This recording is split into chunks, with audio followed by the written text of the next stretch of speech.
Hello dear student, स्वागत है आपका हमारे study channel study with math fact में। तो आज के इस वीडियो में हम बात पढ़ने वाले हैं 10th क्लास के मैथ का 6 VVI सब्जेक्टिव क्वेश्चन जो अच्छा में हर बार हर समय आता है। तो देखिए, सबसे पहला क्वेश्चन क्या है, सिद्ध करें कि √5 एक अपरिमेय संख्या है। तो सबसे पहले हम लिखेंगे इसको कैसे सिद्ध करेंगे। तो सबसे पहले लिखेंगे माना, एक नंबर में माना √5 एक परिमेय संख्या है। माना √5 एक परिमेय संख्या है। √5 को एक परिमेय संख्या मानेंगे, परिमेय संख्या है। माना √5 एक परिमेय संख्या है। परिमेय संख्या मानने के बाद क्या करेंगे, √5 एक परिमेय संख्या आ गया।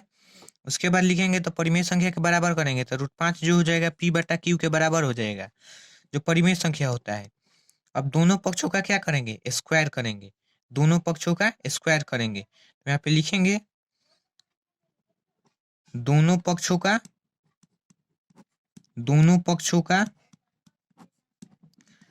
वर्ग करने पर दोनों पक्षों का वर्ग करने पर, तो वर्ग करने पर क्या आ जाएगा, √5 का स्क्वायर बराबर P/Q का स्क्वायर। √5 का स्क्वायर आ जाएगा बराबर √5 का स्क्वायर कितना होता है, 5 होता है। और P का स्क्वायर P² और Q का स्क्वायर Q², तो Q² यहाँ पे हो गया। फिर है यहाँ पे 5 बराबर P² को P² और फिर हम Q² को क्या लिख सकते हैं, Q लिख सकते हैं। तो अब यहाँ पे आ गया एक Q, यहाँ से RHS से LHS में जाएगा 5 के साथ, तो यहाँ पे क्या आ जाएगा, देखिए यहाँ पे क्या होगा, अब होगा हमारा 5Q बराबर P²/Q। 5Q बराबर P²/Q, इसको मानेंगे हम क्या, समीकरण फर्स्ट। तो समीकरण फर्स्ट से हमें क्या पता चला, तो लिखेंगे समीकरण एक से हमको क्या पता चला, देखिए पता चला जो पूर्णांक है, पूर्णांक किसके बराबर है, भिन्नांक के, यानी अंश बटा हर भिन्नांक के बराबर है। पूर्णांक जो बराबर है वो किसके बराबर है, भिन्नांक के बराबर है। तो क्या हो जाएगा, पूर्णांक बराबर भिन्नांक। जो क्या है, असंभव है, लिखेंगे जो असंभव है, यह कथन का विरोधाभास करती है, यह कथन का विरोधाभास करती है। यहाँ पे कथन छूट गया, यहाँ यह कथन का विरोधाभास करती है। हमारी मान्यता गलत थी, हमारी मान्यता, ये लिखना है, ये लिखना जरूरी है, हमारी मान्यता गलत थी, अतः √5 एक अपरिमेय संख्या है, √5 एक अपरिमेय संख्या है। ये हमारा एक नंबर क्वेश्चन सॉल्व हो गया। अब दूसरा क्वेश्चन देखिए क्या कह रहा है। दूसरा क्वेश्चन हमारा 2 नंबर क्वेश्चन है। देखिए 2 नंबर क्वेश्चन है स्क्रीन पे। यदि 4 पेंसिल और 3 रबर का मूल्य 18 रुपया है तथा 2 पेंसिल और 3 रबर का मूल्य 12 रुपया हो तो प्रत्येक पेंसिल और प्रत्येक रबर का मूल्य ज्ञात करें। तो सबसे पहले हम क्या करेंगे, सबसे पहले मानेंगे, माना पेंसिल का मूल्य बराबर कितना, 100 रुपया, तथा रबर का मूल्य बराबर y रुपया। अब देखिए प्रश्न क्या कह रहा है, तो लिखेंगे प्रश्न से या प्रश्नानुसार। प्रश्न क्या बोला है, 4 पेंसिल और 3 रबर। तो 4 pencil 4x plus 3 rubber 3y बराबर कितना, 18 रुपया हो गया। फिर प्रश्न क्या कहा है, फिर लिखेंगे, फिर इसको समीकरण 1 मानेंगे। फिर प्रश्न क्या बोला है, 2 पेंसिल तो 2x और 3 रबर 3y बराबर कितना रुपया, 12 रुपया है। समीकरण 2 मानेंगे। अब लिखेंगे समीकरण 1 और 2 से देख लेंगे, यहाँ पे संतुलित करना होगा तो संतुलित, यहाँ पे संतुलित नहीं करेंगे। लिखेंगे समीकरण एक और दो से, समीकरण एक और दो से। अब देखिए समीकरण एक को लिखेंगे तो क्या है, 4x प्लस 3y बराबर कितना है, 4x प्लस 3y बराबर क्या है, 4x प्लस 3y बराबर 18। फिर नीचे नीचे लिखेंगे 2x प्लस 3y बराबर 12, जो समीकरण सेकंड था। अब चिन्ह बदल देंगे, यहाँ पर प्लस है तो माइनस, यहाँ पर प्लस है तो माइनस, और यहाँ पर प्लस है तो माइनस। देखिए प्लस 3y से माइनस 3y कट गया, यहाँ पे 4x में से 2x घटेगा तो कितना हो जाएगा, 2x होगा। यहाँ पर 18 में से 12 घटेगा तो कितना होगा, 6 होगा। तो यहाँ से अगर हम x का मान निकालें तो कितना आ जाएगा, 6/2, काटेंगे 3 हो जाएगा। अब देखिए x का मान निकल गया। अब समीकरण एक से हम किसका मान निकाल सकते हैं, y का। तो लिखेंगे समीकरण एक से, समीकरण एक से यहाँ पे लिखेंगे अब समीकरण एक से। अब समीकरण एक देखिए क्या है, समीकरण एक से, तो समीकरण एक से हमको पता चल जाएगा क्या है। समीकरण एक 4x प्लस 3y बराबर 18। 4x, x का मान रखेंगे 3 प्लस 3y बराबर कितना है, 18 है। 4 3 12 प्लस 3y बराबर कितना, 18। 12 इधर LHS में प्लस में उधर जाएगा माइनस में, तो हो जाएगा 3y बराबर कितना, 3y बराबर हो जाएगा आपका 18 में से 12 चल जाएगा 6। तो y का मान कितना हो जाएगा, 6/3 यानी 2 हो जाएगा। इस प्रकार से हमारा ये क्या हो गया, x और y का मान पता चल गया। अब हमको क्या पता करना था, पेंसिल का मूल। तो लिखेंगे अतः अतः पेंसिल का मूल्य, पेंसिल का मूल्य बराबर कितना था, x रुपया था, तो x का मान कितना है, 3 रुपया। और किसका मूल्य था, पेंसिल का मूल्य हो गया। अब था रबर का मूल्य, तो रबर का मूल्य बराबर कितना रुपया, y रुपया था, तो कितना हो गया, y का मान 2 रुपया। इस प्रकार से हमारा पेंसिल का मूल्य और रबर का मूल्य पता चल गया, यानी एक पेंसिल इतना का होगा, यानी हमको पेंसिल और रबर का मूल्य पता चल गया। अब देखेंगे हम 3 नंबर क्वेश्चन क्या कह रहा है। क्वेश्चन कह रहा है जी 12 को ऐसे दो भागों में बांटे कि उनका गुणनफल 32 हो जाए। सबसे पहले क्या लिखेंगे, माना 12 का पहला भाग, यानी माना पहला भाग 12 का पहला भाग क्या x मान लेंगे, तथा 12 का दूसरा भाग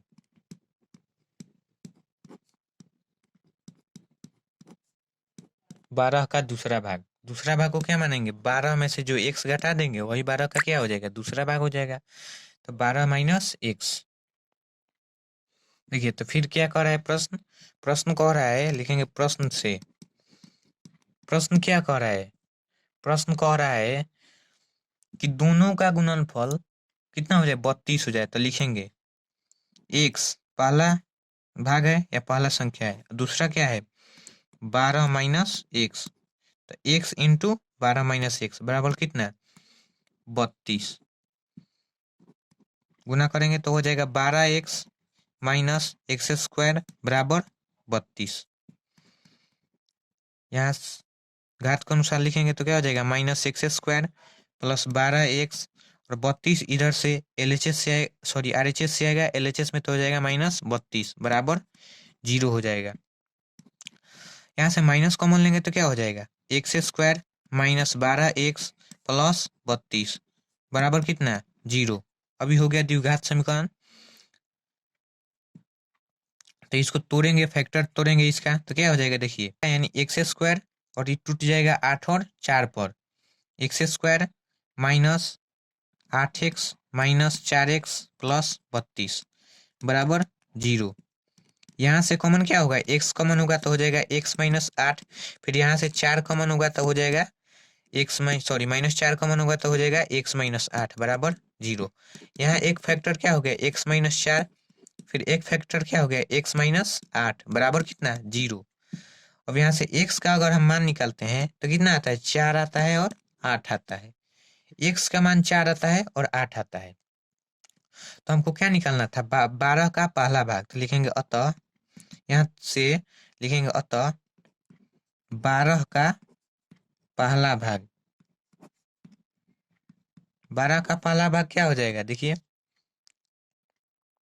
12 का पहला भाग कितना होगा, क्या था, x था, तो 4 होगा, या क्या होगा, 4 होगा या 8 होगा, दोनों में से कोई भी हो सकता है।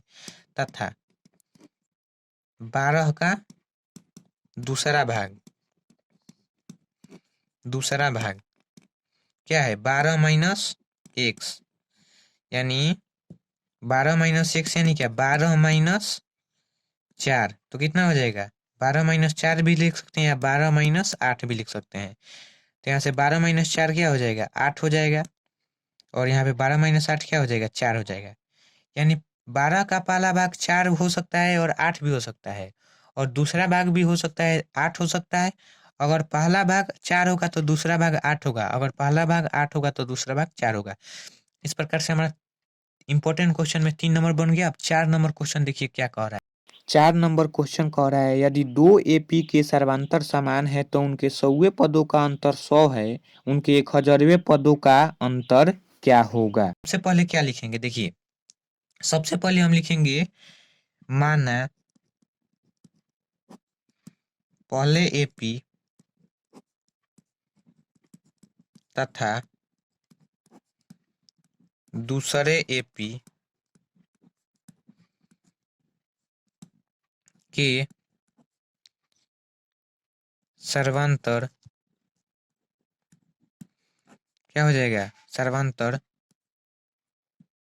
डी, पहले का और दूसरा का सर्वांतर कितना, डी हो गया। अब हम प्रथम पद तो लिखेंगे तथा पहले एपी का, पहले एपी का प्रथम पद, प्रथम पद ए तथा दूसरे एपी का, दूसरे एपी का प्रथम पद बी है। माने हैं पहले एपी का प्रथम पद ए तथा दूसरा का बी है, क्योंकि क्वेश्चन केवल कह रहा है जो डी ही सर्वांतर ही क्या है, समान है, सर्वांतर ही समान है। सर्वांतर भी कह सकते हैं, सर्वांतर भी कह सकते हैं। अब देखिए अगला क्या कह रहा है, उनके 100वें पदों का अंतर। तो लिखेंगे पहले एपी का,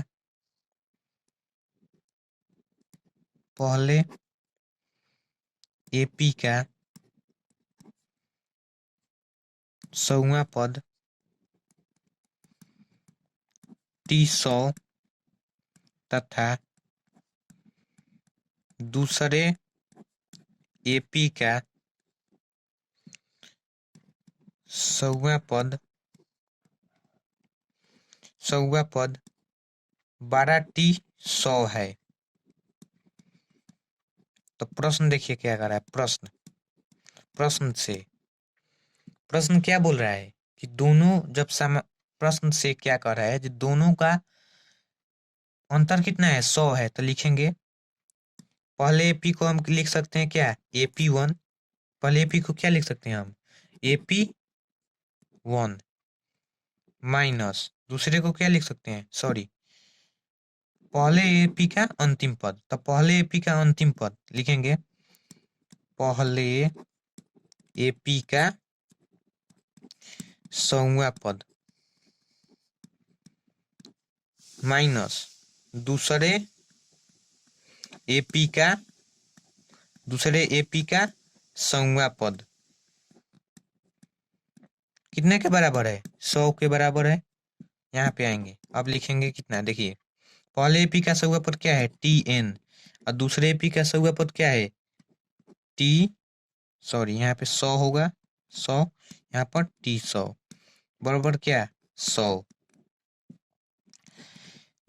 100वां पद को क्या लिख सकते हैं, A + 99D माइनस फिर यहाँ पे सौवा पद को क्या लिख सकते हैं, ए प्लस, इसको ए प्लस 99d नहीं लिखेंगे, इसको लिखेंगे बी प्लस 99d, क्योंकि पहला पद क्या है 99 है, सॉरी बी है, बराबर क्या 100 हो गया। फिर हो जाएगा ए प्लस 99d, यहाँ पे हो जाएगा माइनस बी माइनस 99d, बराबर कितना हो जाएगा 100 हो जाएगा। 99d से 99d कट जाएगा, यहाँ पे आ जाएगा ए माइनस बी बराबर कितना आ जाएगा 100 आ जाएगा, ए माइनस बी बराबर 100 आ जाएगा। यहाँ पे ए माइनस बी का मान 100 आ गया, समीकरण 1 मान लेंगे इसको। अब आगे देखिए, आगे क्या कह रहा है, तो उनके 1000वें पदों का अंतर, तो लिखेंगे टी, अब लिखेंगे अब टी 1000 माइनस टी 1000 बराबर क्या होगा, तो टी 1000 यानी पहले एपी का 1000वां पद ए प्लस 999d, 999d माइनस यहाँ पे क्या हो जाएगा बी प्लस 999d,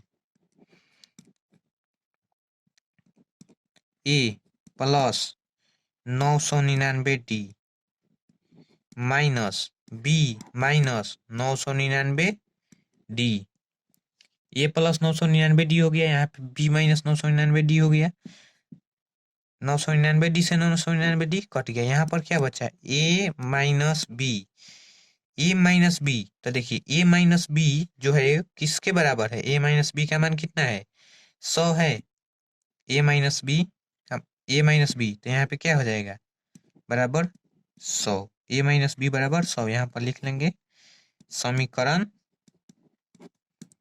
1 से, समीकरण 1 से ए माइनस बी बराबर 100, तो यहाँ पे लिखेंगे अतः अतः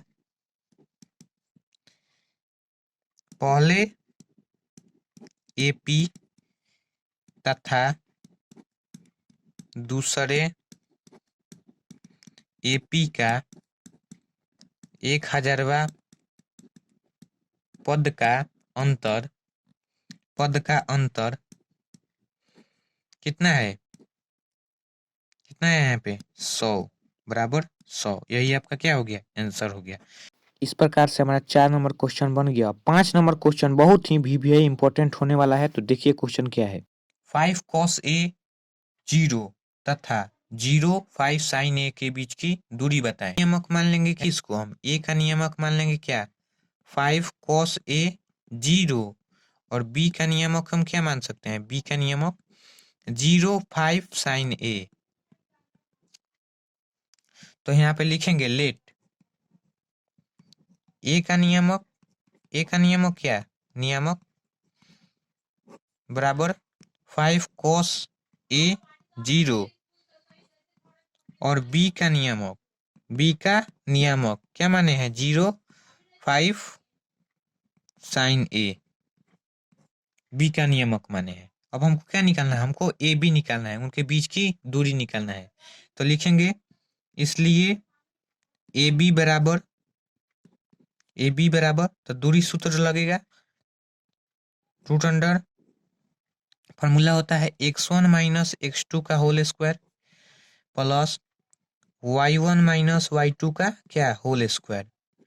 तो देखिए यहाँ पे देखिए, तो सबसे पहले x1 क्या है, x1 जो होगा पहले बिंदु यानी ए बिंदु का x नियमक होगा, तो ए बिंदु का x नियमक क्या है 5 cos a, तो यहाँ पर लिखेंगे 5 cos a माइनस x2 जो होगा बी बिंदु का x नियमक क्या है 0 है, तो लिखेंगे 0 का क्या हो जाएगा होल स्क्वायर प्लस, अब कर रहा है y1 दूसरे बिंदु का y नियमक 5 sin a माइनस क्या होगा 0, यानी y2 का मान 0 है। अब देखिए यहाँ से अगर हम 5 cos a माइनस 0 यानी 5 cos a में से 0 घटाते हैं तो क्या आ जाएगा 5 cos a का स्क्वायर हो जाएगा, यहाँ पर 5 cos a का स्क्वायर हो जाएगा, तो देखिए क्या लिखाएगा 5 cos a का होल स्क्वायर प्लस यहीं पे उसी प्रकार 5 sin a का क्या होल स्क्वायर, 5 cos a का होल स्क्वायर 5 sin a का होल स्क्वायर, फिर यहाँ पे रूट में लिखेंगे 5 का स्क्वायर 25 और cos ए का स्क्वायर क्या हो जाएगा, कॉस स्क्वायर ए प्लस 25 फिर साइन स्क्वायर ए। अब यहाँ से कॉमन क्या होगा, 25 कॉमन होगा। देखिए 25 कॉमन होगा, यहाँ से 25 कॉमन होगा तो यहाँ पे क्या हो जाएगा, कॉस स्क्वायर ए बचेगा प्लस में क्या बचेगा, साइन स्क्वायर ए। 25 किसका वर्गमूल 25 का वर्गमूल क्या होता है, 5 इंटू, देखिए cos root under cos square A plus sine square A बराबर क्या हो जाएगा, 1 होता है। 5 1 का वर्गमूल 1 होता है, बराबर कितना आ गया, 5 आ गया। तो दूरी कितना आ गया, 5 यूनिट्स या 5 इकाइयां, 5 इकाइयां।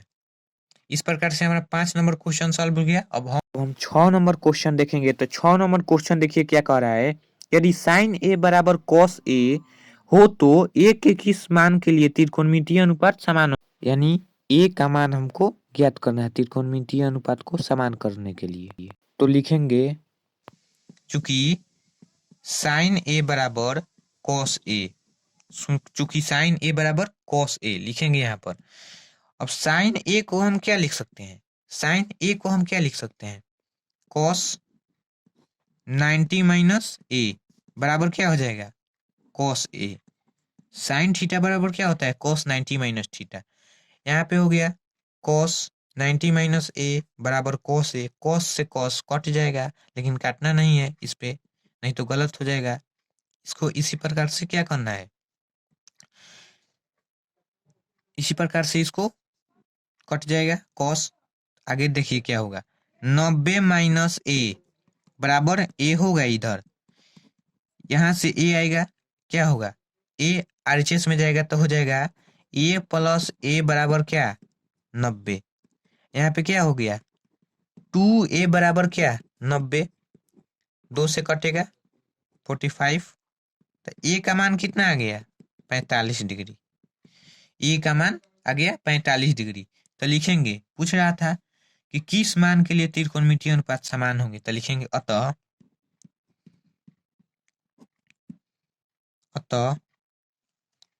ए के 45 डिग्री मान के लिए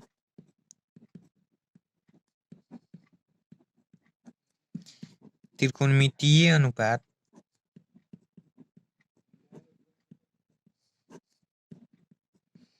यहाँ पे दिए गए त्रिकोणमितीय अनुपात क्या होंगे, समान होंगे 45 डिग्री। तो देखिए साइन 45 का मान कितना होता है, 1/√2, कॉस 45 का मान 1/√2। तो यही ए का मान पूछ रहा था। इस प्रकार से हमारा 6 नंबर तक क्वेश्चन बन गया। अगर आप हमारे चैनल पर नए हैं तो चैनल को सब्सक्राइब करें, चैनल को वीडियो पसंद आए तो वीडियो को लाइक करें, चैनल को शेयर करें। फिर मिलते हैं अगले वीडियो में, तब तक के लिए धन्यवाद, जय हिंद।